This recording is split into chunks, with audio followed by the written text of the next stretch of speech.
In the Sermon on the Mount, Jesus actually said something interesting to his followers. He said, "You are the salt of the earth." But what does that actually mean? And why salt?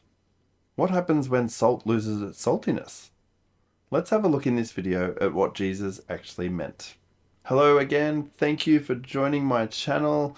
I'm glad you're here, and if you enjoy the content that I produce, I highly encourage you to hit that subscribe button and follow along with me for more videos as I unpack the Bible and different things and see what the Bible actually says. Alright, let's get started. So the first point I want to talk about is obviously salt. And salt was extremely valuable in the ancient Near East because it was used for many things. It was used for preserving food, seasoning meals, and even religious sacrifices. And it was actually so valuable in that ancient world that the Roman soldiers often got partial payment or full payment through salt. And the word salary in our modern day, where we get our wage from, is actually from the Latin word salarium. So when Jesus calls his followers the salt of the earth, he's actually saying something important to us. Salt is a small, tiny little product, especially if you look at it from just a single grain, but it actually has a massive impact. It really does. And so the second point I want to talk about is salt actually preserves what would otherwise decay. You see, the biggest and most important use of salt in the ancient world was to preserve food. They didn't have things like fridges or anything of the modern day, of course not. So the way that food was preserved in the ancient world was through salt, because that salt actually slowed down decay. And what it means is it's just like Christianity and us as Christians. We're meant to influence the world around us and to slow that decay and to stop that decay. Because we're in a world that is broken and moving away from God. But as followers of Jesus Christ, we're actually called to live differently. We're actually called to be the salt of the earth, so to speak, through our integrity, our compassion for others, standing firm on the truth, and showing love to other people. And those things often go hand in hand, and they need to go hand in hand when we're sharing the gospel and God's truth with people. It's truth and love at the same time. And our lives and the way we live our lives as Christ followers needs to help preserve those kingdom principles in a world that is in decay. The third point I want to talk about is salt actually adds flavor as well. Because salt doesn't just preserve food, it actually brings out flavors. It enhances what's already there and already exists. And it's just like us as Christians. We should bring these fruits of the Spirit, so to speak, into the world.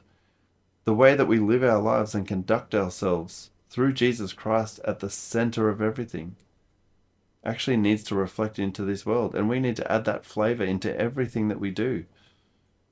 Every sphere of influence that we are in, we should be showing those fruits of the Spirit. We should be bringing our saltiness, so to speak, to the world and to every part of our day, whether that's in ministry, the workplace, with our friends, with our family.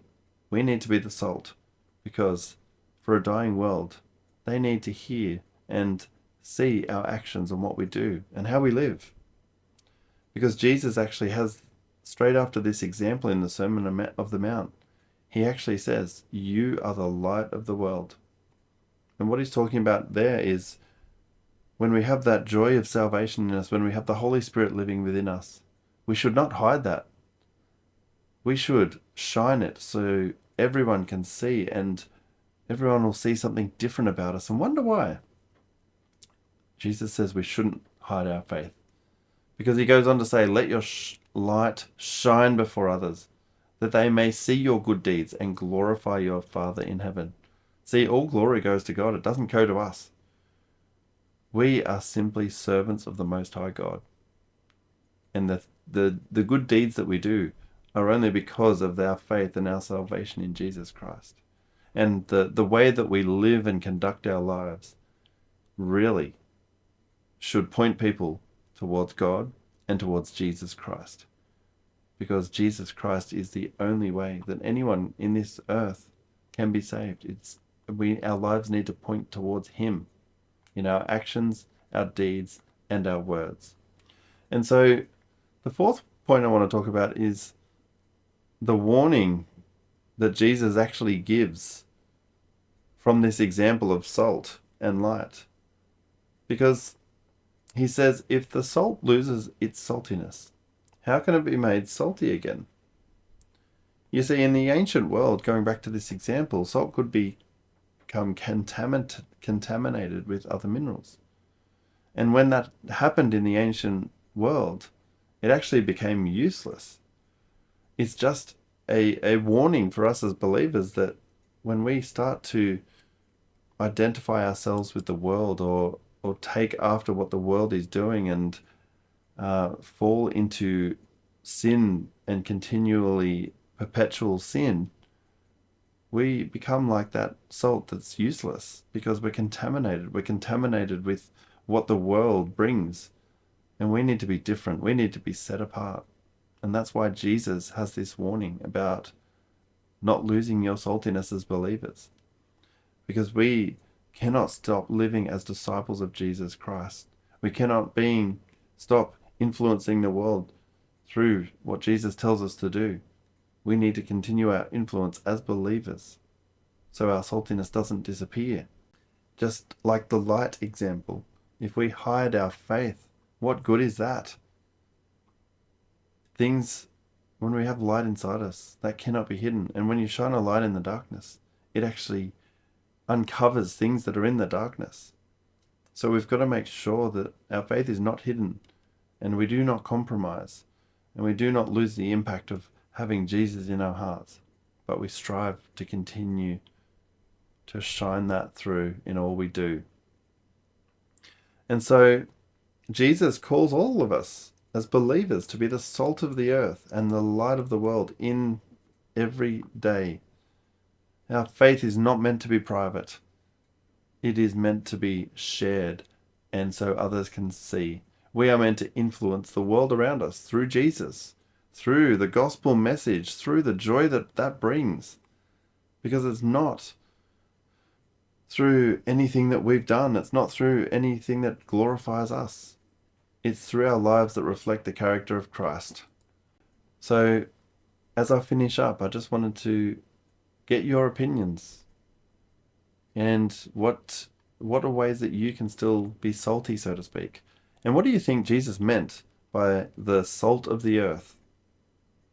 Let me know in the comments. And thank you for watching this video alongside me. See you on the next one. Cheers. Thank you so much for watching this video.